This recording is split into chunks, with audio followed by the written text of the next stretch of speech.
Assalamualaikum warahmatullahi wabarakatuh. Perkenalkan, nama saya Wika Nasari dengan NIM channel 23028. Di sini saya akan menjelaskan materi tentang hukum perdagangan internasional.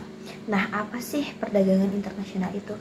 Perdagangan internasional adalah perdagangan yang dilakukan antara negara atau pemerintah negara dengan negara lain yang menjalani suatu hubungan perdagangan yang sesuai kesepakatan antara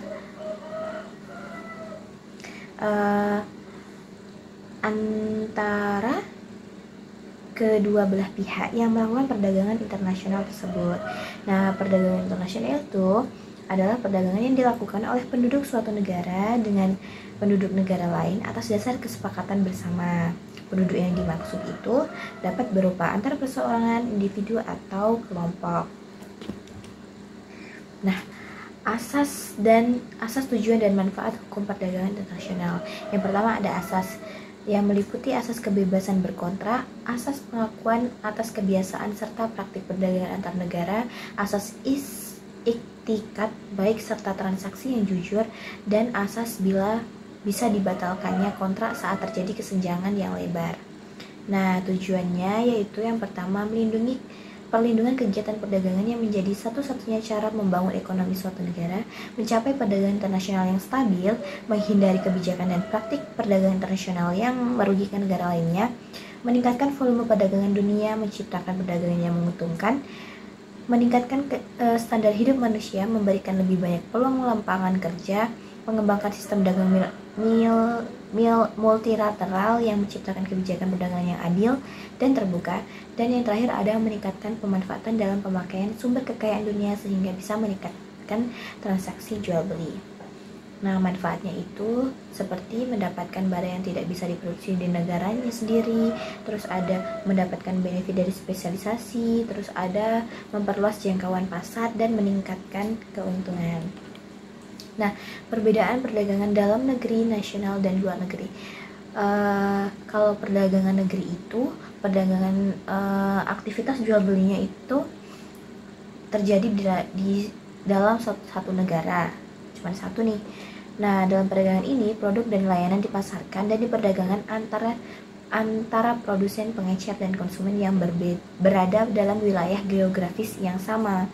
Nah, perdagangan dalam negeri merupakan komponen penting dalam perekonomian suatu negara karena memberikan kontribusi pada pertumbuhan ekonomi, penciptaan lapangan kerja, dan pemenuhan kebutuhan konsumen dalam negeri.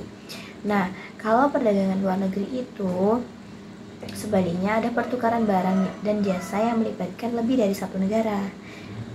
Kalau satu negara itu ya dalam negeri itu doang. Nah, dalam perdagangan internasional, produk dan layanan diekspor keluar dari satu negara dan diimpor oleh negara lain. Nah, hal ini memungkinkan negara-negara untuk memanfaatkan keuntungan komparatif mereka dan memperluas pasar mereka di luar batas negara.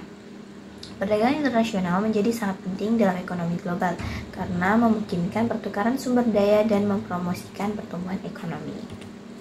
Nah, subjek hukum perdagangan internasional. Yang pertama ada negara. Negara itu apa sih? Negara adalah suatu subjek hukum utama dan paling penting dalam hukum perdagangan internasional. Dan ia adalah subjek hukum yang paling lengkap dan sempurna. Jadi tidak ada perdagangan hukum internasional jika tidak ada negara. Gitu. Yang kedua ada organisasi perdagangan internasional. Organisasi perdagangan internasional yang menjadi subjek hukum dapat berada di bawah PBB atau merupakan entitas yang independen. Nah, organisasi yang berada dalam naungan PBB itu salah satunya seperti WTO, ECOSOC atau ECOSOC. Nah, yang ketiga itu ada individu. Individu sejatinya merupakan salah satu aktor utama dalam perdagangan internasional. Individual lah yang pada gilirannya akan terikat oleh aturan-aturan hukum perdagangan internasional.